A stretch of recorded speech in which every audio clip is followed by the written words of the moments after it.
Life in the Spirit. Every believer faces a daily choice to walk according to the flesh or according to the Spirit.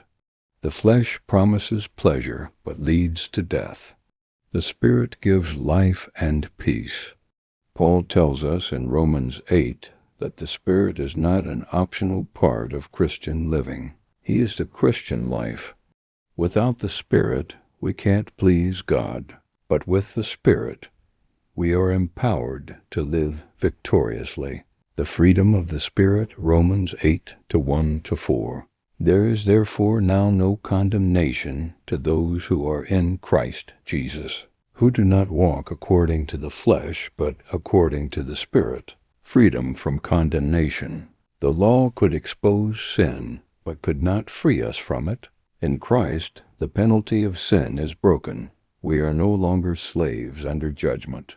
The Spirit applies this freedom to our hearts, reminding us that we are forgiven and accepted. The Spirit fulfills the righteous requirement of the law. The Spirit enables us to live in obedience from the heart, not just from duty. True holiness is not self-effort, but Spirit-empowered living. The mind of the Spirit, Romans 8, 5-8. For those who live according to the flesh set their minds on the things of the flesh, but those who live according to the Spirit, the things of the Spirit. What you focus on shapes who you become. The flesh feeds on earthly desires, pride, and self-centeredness. The Spirit turns our focus to God, His Word, and His purposes. The result, death or life and peace. The carnal mind leads to spiritual death, separation from God's life. The spiritual mind brings inner peace, clarity, and communion with God. Philippians 4-8 encourage us to think on what is true, noble, and pure. That's the Spirit's mindset.